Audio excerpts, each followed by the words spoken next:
Jacksonville Jaguars. This is a football team that they were just bad last year. Leonard Fournette and that running game, they've got to get better there in terms of the offensive line, I think, as well. They say they're going to go with Gardner Minshew. This is an interesting team, and I tell you, they lose Calais Campbell on that defensive front as well. I have no idea what they're going to do. I have no clue. Yeah. Rich, can I say something too? The culture seems to be in flux down. Yes. I don't know consistently what's happening with them, but guys have wanted to get out of there, whether it was Jalen Ramsey, you talk about Calais Campbell. There's been some things going on there that you can't quite put your finger on. The one consistent they've had, and I think Miles Jackson has still played well for them, they've got to figure out a way to all that outside noise, get back to what they were doing before. And got some weapons on offense. They got some guys that can play on defense. I don't know the culture. I don't know who, is Leonard Fournette a leader, or is he one of those? It's not a good culture guy. I don't know. I'm accusing him. I'm just saying they have had some issues the last couple of years. After playing so well, we thought this was a team that was going to be consistently in the playoffs, and it hadn't happened for him. So Doug Marrone's got a lot of things to do with this culture. Bringing Jay Gruden. He's the offensive coordinator. I'm not real high on Jay as a head coach. Maybe he's an offensive coordinator. But it's going to be interesting to watch this team, not just the draft, but they come out of this because they're not able right now to build this culture that they want to get. And that has been I thought they were right at the point of turning the corner.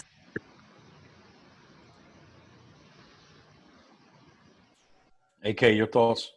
Yeah, no, I absolutely agree with y'all. I mean, I grew up in Jacksonville, and I mean, this one, I mean, 3 years ago, you're right there knocking on the doorsteps to go to the Super Bowl, and these Ramsey, Ngakwe, Campbell. I mean, Campbell trade, that was the one that shocked me a lot because this came out and said, this is a win now mode, technically. Like, you guys have this one last season. Why would you get rid of a high culture guy like Calais Campbell? Yeah, exactly. That's what I'm saying. Exactly. Like, he did not want to be moved. Like, he himself was shocked. He wanted to retire a Jaguar. He wanted to retire a Jaguar. And like that. They let Allen Robinson go a few years ago as well. And I don't know what they're doing. It's just, it's a team that's actually done pretty decent in the draft. They've drafted guys like Ramsey, Robinson, types of guys. But they've done a bad job managing them. They've done a very bad job from a managerial standpoint.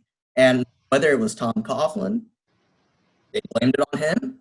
Now Caldwell's under fire. So it's just the owner has been very patient. That I give him that. He has been very patient. I don't know normal owners would have not been like this. So Ngakwe was the latest guy that said, I want out. I want to go to a winning culture. He's the guy that came out and blasted them on Twitter. Like, he completely blasted them. They have to move him, but they want to get a first-round pick back for a pretty good pass rusher. Problem is, I don't see anybody giving them a first-round pick for that guy, and he also wants to be paid like a top pass rusher.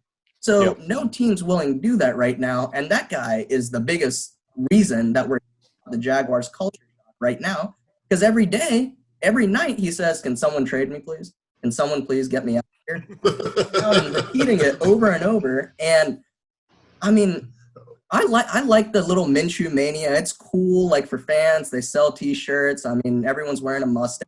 I mean, it's awesome, right? It's cool to see. But at the end of the day, I mean, these guys fell off defensively. Big time defensively, and losing Calais.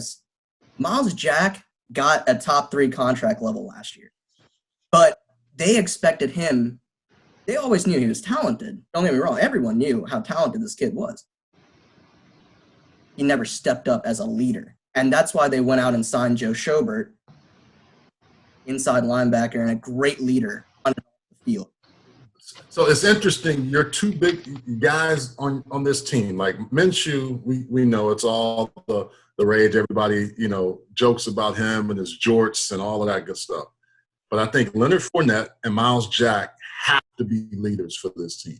So whoever you bring in the fold, we can name. I mean, there's a bunch of things they need to happen, but those two guys to me have to be the difference makers because they're your guys. I think Mark is another player. DJ Chark. They've got some folks on the offensive side that can make plays. D.D. Westbrook Absolutely. even. Yep. They're two key guys to be the cornerstones to get this culture turned around. And if Doug Marrone isn't with them on them with Zoom and talking to them every day and sending them leadership books, he better be. Absolutely. And I mean, like losing out on Ramsey and Boye, like that's huge. I mean, this was talked about as the number one pass defense 3 years.